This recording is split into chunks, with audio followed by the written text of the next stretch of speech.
The narcissist uses your weaknesses against you. But how? How do they know? How do they know which ones they are? And how do they know what to say that is really going to get under your skin? And what weaknesses in particular are they using against you? How do they even know? So in this video, this is what I'm going to be talking about. How the narcissist thinks they are using your weaknesses against you.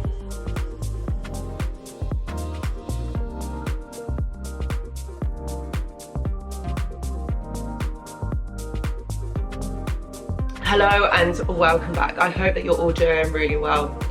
I'm really sorry, I'm not 100%, but I really wanted to make this video. Today's video is all about how the narcissist exploits. Okay, they exploit you. This is not about your weaknesses per se, although the narcissist sees this as weakness and exploits it. This is exactly what I wanted to delve into and talk more about. But my friends, before we get into the video, I just want to mention that I do go live on this channel once a week, every Tuesday. And if you have any questions or there's something on your mind, please come on over to the live. I would love to see you there. Honestly, it's such a vibe. We do have fun, like we do actually have fun. Okay, so I hope to see you there. So guys, okay, this is what I really wanted to I felt called to make this video because I thought, do you know what, it's so important because so many of us think that actually there's something that we have done wrong. There's something that we could have done different. There's something that maybe we should have said or done that would have made the narcissist stay, or they wouldn't have been like this towards us. And the thing is, all right, I really want to look at this and I want to validate it for you, okay?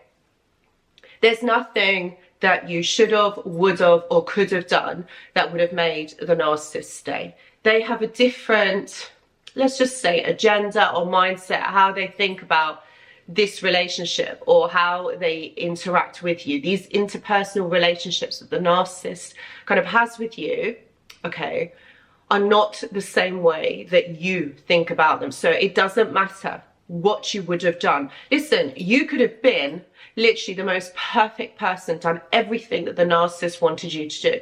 Sure, that would have made them stay or stick around for a lot longer, but seriously, who wants to be in a dynamic like that? You're not a slave. You are not an emotional slave. You are not here to serve people, okay? In a relationship, it's 50-50. It is give and take. You are supposed to meet each other 50%, so halfway. Narcissists don't do this, okay? So it doesn't matter what you would have done, what you would have said, what you would have worn, or if you had done this or that, like it always would have ended this way, okay? It was always doomed to fail. For the amount of time I have been online talking about narcissists and working with clients, honestly, there is not one, like seriously, there is not one narcissistic relationship, okay, that has ever worked.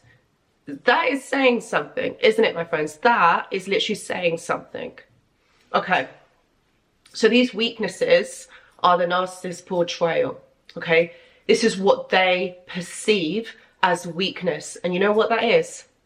Your emotions, their emotions, vulnerability. The narcissist is never going to show emotion for two reasons. The first one is that they are completely and utterly detached, all right? They don't feel, and they don't feel for a reason. And these are all defense mechanisms. These are all protective mechanisms, egotistical reasons why they have to protect themselves in this way. They don't feel so they don't get hurt. They don't feel so that they don't have to consider anybody else's feelings or thoughts or anyone else apart from themselves. And that's literally what is going on here. This is why they do what they do, okay? So they are never going to want to feel. They are never going to be empathetic towards you. They just don't care. They don't care. If they hurt you, they don't care. So this is something that you have to remember. The way that they think, the way that they portray, the way that they perceive is completely different to the way that me or you do it, all right? It's completely and utterly different. And this is something that you cannot change. This is something the narcissist cannot change because they're not aware. Even though you're aware, you see it, this cannot be changed. Okay, so the narcissist, okay, The narcissist will see that you are a kind, lovely, compassionate, patient person. And you know what they're going to do? Instead of nurturing that, instead of giving you what you need, instead of giving it 50-50, the narcissist exploits that. And you see, because the narcissist is unable to do that for themselves, they're going to exploit it in you. Because this is the way that their mind is constructed. They're going to exploit you. So they're going to see your kindness, your empathy, your emotions as weakness. And so what they will do is they will use that against you. This is how they determine manipulation, right? So what I mean by that is, this is how they are able to manipulate you. This is how they are one step ahead in being able to manipulate you and then control you, control the situation so it works out in a certain way. That's why they do it. This is what is important to them. And the reason why is because they're shut off from their feelings. They see feelings and emotions as weakness. So they're going to see that in you as weakness.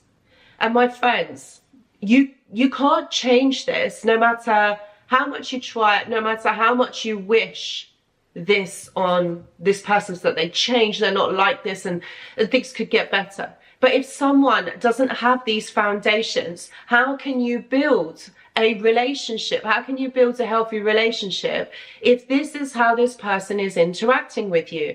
It's impossible.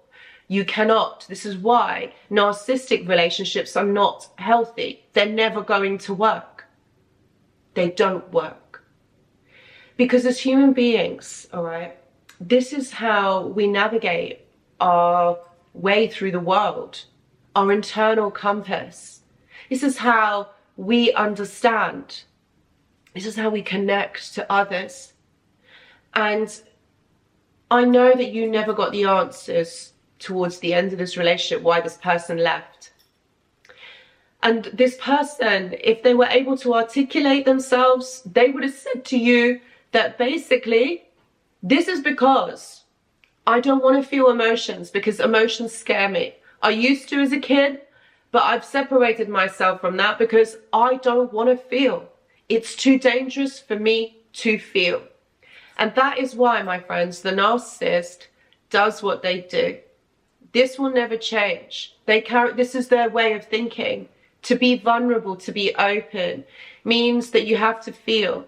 And for a lot of narcissists, you know, like, if they had to feel, this would be a very foreign thing for them. That this actually, and I know this is probably like over the top what I'm saying, but it's not. It literally would kill them. To go back, because what this entails, all right, this entails awareness, understanding, forgiveness. Okay, and this is not something that the narcissist wants to do or ever has done. So this is very foreign to them. They don't want to do that because they are protecting exactly that. They are protecting themselves from feeling, because these ego processes, these are walls that they've put up to protect themselves, to keep them within this, so that they would keep everyone at arm's length. Because then, if they do that, okay, they don't have to get hurt, they don't have to feel. So this is all protection. That is why this cannot be reversed, this cannot be cured. It means that they have to go back in time, understand that their childhood was abusive, understand that what had happened to them wasn't their fault, and that they couldn't change it. It's just the way that it was. But a narcissist is not going to see that. They're not going to put that work in. You see, the thing is, you do. And I need you to understand that actually none of this is your fault, and you can't change this person. And I know a lot of you have children or they have family members, but this cannot be changed. It is really, really difficult. And they are this way inclined, or they have been this way for many years. And these are defense mechanisms, all right, so that they don't let anyone in too close. They keep everyone at arm's length. Everything is very practical, very surface level, like nothing means nothing. Do you know what I mean? Like, there's no depth. You cannot grow in a narcissistic relationship. You stay stuck at one level and that's it. That's where it is. It cannot progress any further from here. So these are perceived weaknesses that the narcissist thinks that having emotions is a weakness. Expressing or feeling emotions is a weakness, but it's not. It's actually your superpower. So what you have to do is protect it. That is why in a lot of these videos, a lot of things that you read and hear and see, it's all about boundaries. It's all about protecting yourself, protecting your emotions, not allowing someone to take advantage, not allowing someone to have that agenda, you know, to want to hurt you. Okay, it's about protecting yourself. You're not going to see straight away if someone's narcissistic or not. You may do in some cases, you may do, but you're not going to know straight away. So this is why it is important for you to have boundaries. Don't say too much about yourself. If this is the beginning stages, get to know this person, take your time. This is all very, very important. So this is about protecting you, okay? Because you have so much to give. You're the other end of the scale. Like, you've got this narcissist who doesn't give absolutely nothing. And then the other end of the scale, there's you, who is just so kind, so lovely, compassionate, and gives everything. But this is what needs to be protected. Certain people can have access to you. Not everybody, not everyone. Not everyone is deserving of that. So that is what you need to protect. This isn't a weakness. This is your superpower. So you need to protect it. These are your assets. This is what makes you you. Do not let anyone make you think that you have weaknesses. There's something within you that is not right. Or you should have to change who you are or adapt to be with someone else. Don't do this. This is not good. So if you are someone that has experienced this or going through something like this, please know that I do offer one-to-one consultations. Please see the description box below. I explain more of this in a great video. Watch this video because I talk about it a lot more. I've also got a journal club and a mentorship, and if you're interested in joining, please see the description box below. And we've got the amazing Discord server, a community of like-minded individuals. Again, if you're interested in joining this, please do see the description box below. Guys, I really hope this video has helped, and I will see you in the next one. Goodbye.